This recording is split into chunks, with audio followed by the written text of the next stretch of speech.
they're seeming to be less and less and less in touch with normal people. And I'm not here to pretend like they ever were majorly in touch with normal people.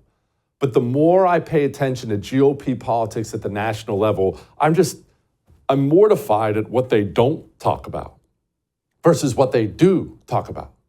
For instance, I want you to look up something. Here's a little homework assignment for you. I'm not going to do it for you because this is going to be different for everybody. But here's a little homework assignment you can do, maybe on your phone while you're watching I'm right now. You have a congressman. If you have a GOP congressman where you're at right now, I want you to go browse their social media account, and I want you to see how often they have talked about anti-Semitism on college campuses. Go check on that. Check and see how much they've talked about that. Now, obviously, I shouldn't say nobody. You shouldn't be pro-anti-Semitism anywhere, college campus or anywhere. But go check on your congressman and see if they've talked about anti-Semitism on Ivy League campuses. They will have said something about it, I guarantee it. Okay, fine, no problem. Speaking out against anti-Semitism, probably a good thing at all times, right? Now, that same congressman, go browse their social media account and tell me if you've seen them address credit card debt. Go ahead. Give it a little look. Let me clue you into something. Two things. One is a fact. The other one is probably a fact. The fact is this: Americans are buried in credit card debt right now. Credit card balances since Biden's election are through the roof. Look at that chart right there. Look at that chart. That's American citizens burying themselves in personal debt, high interest debt, to the point many will never get out, but the people who are buried that deeply in it, that kind of credit card debt will negatively affect the entire rest of your life. I've seen this a million times in my own life with people I know. It happens, and look, I'm not passing any judgment on anybody. You get yourself buried in debt like that, the rest of your life, your options are limited. Your homes, your vacations, just everything in your life is limited. You want to go out to eat, maybe some Red Lobster to celebrate Mother's Day? Sorry, honey, Visa bill's maxed out. Sorry, got to make that next payment. American citizens have a record number of credit card debt. Go look at your GOP congressman's social media account and see if he's even mentioned it. And let's talk about the why, really, because that's the most important thing. It's not just that you have a maxed out American Express card. Why do you have a maxed out American Express card? Well, here's why. And go check if your GOP congressman addresses this regularly. The American people are in the very beginning of having their way of life disintegrate on them. You are in the very beginning of this. I'm in the beginning of this. People ask me all the time about debt and inflation, and they'll ask in this way, I understand what they're saying. They're saying, hey, Jesse, what does that mean? We're gonna have a crisis. What's it gonna look like when the debt crisis gets here? Jesse, what's it gonna be like? When's it gonna be? I get that all the time. What's it gonna be like? When's it gonna be? Well, congratulations, you're in it. This is what it looks like. A debt crisis, whenever you talk about a financial crisis for a nation, what Americans will typically think about, myself included, we think about things like the stock market crash. That's what kicked off the Great Depression, where everyone woke up one day and you picked up the New York Times and, oh my gosh, we lost everything, and then the country was wiped out. We think of a debt crisis as if it's an event, but it is not an event. Like most things, it's a process, and you're in the beginning of it right now. Grocery prices are up 40%. That's the bad news. Here's the worst news, and I'm not trying to bring you down. We're just talking about where we are. They're not going back down. I hate this term that I'm about to use because it got to be a term they used during COVID. So I hate this term, but I'm going to just say it anyway because it's so appropriate. The grocery prices you see now are the new normal. I feel dirty even saying that word, but they are. These energy prices, they're the new normal. This housing market, It's the new normal. Now, housing markets come and go. I mean, we may have some relief there, but when it comes to inflation and debt, this is what it looks like when a nation spends far more than it takes in for long enough. You print enough money, you keep spending more than we have, well, there's a consequence to that.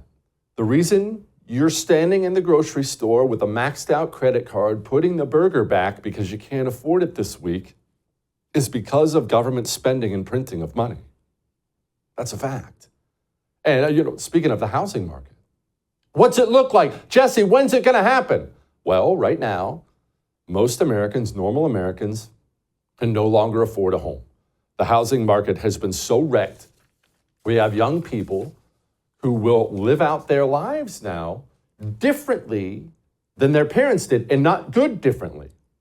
There's a very good chance, in fact, I shouldn't say there's a good chance, I know for a fact this is happening. Right now, across America, young people are staying with their parents. And not staying with their parents as in a keep the family unit together thing. We're talking have found a job, maybe a career, maybe even a husband or a wife, and still living in dad's basement because houses are now unaffordable for young families in the country.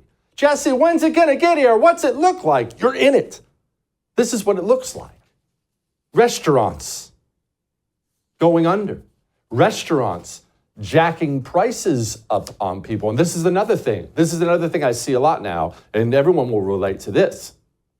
People are complaining about a couple things now. They're complaining about the price of food when they go out to eat, and they're complaining about tipping.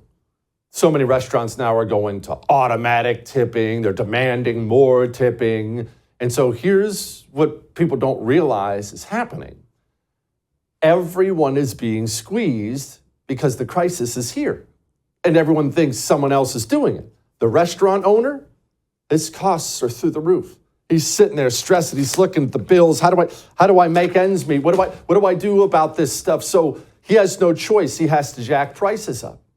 He has to jack prices up, and he has to jack prices up in an environment where he can't find good employees. Sure, you can find 2 or 3 illegals to wash dishes, but you can't find outstanding customer service people, waiters, waitresses. Talk to a restaurant owner about this. So he's jacking prices up. He knows his service is getting worse. His employees are getting worse. So that's the restaurant owner's side of it. For the waiter, for the waitress, trying to make ends meet. Maybe you're in college trying to pay the bills. Maybe you've had to use it as a fallback job, trying to make ends meet with the family. You need those tips. You got to have those tips. You need the money. Times are tough for you too. Inflation's tough for you too. So you need those automatic tips because people aren't tipping. Why aren't people tipping? Because they're going through hard times too. Food costs have gone up. I can't go out to Red Lobster and spend $150, but everyone's being squeezed at all sides. What does the crisis look like? What does the financial crisis look like? This is what it looks like. You're in it. And the worst part of this is not that we're in it. Not that we're in the beginning stages of it. That would be bad. The worst part is really nobody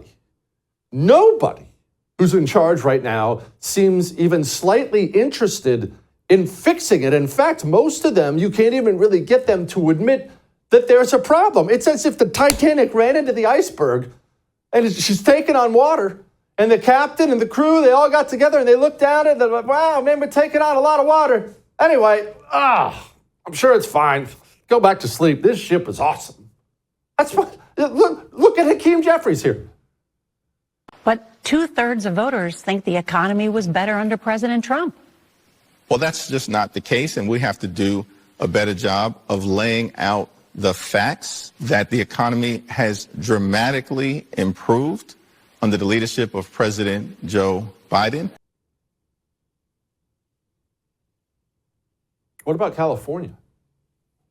Maybe you're sitting there thinking, I don't live in California. Maybe you do live in California, but no matter what, you should understand that California is an incredibly big part of this economy that affects everybody. California ports affect everyone. California energy, California everything. California is a big part of this nation. California is drowning in debt, financial crisis on their own. Are they going to fix it? Well, I don't know. Does Gavin Newsom seem interested in fixing it?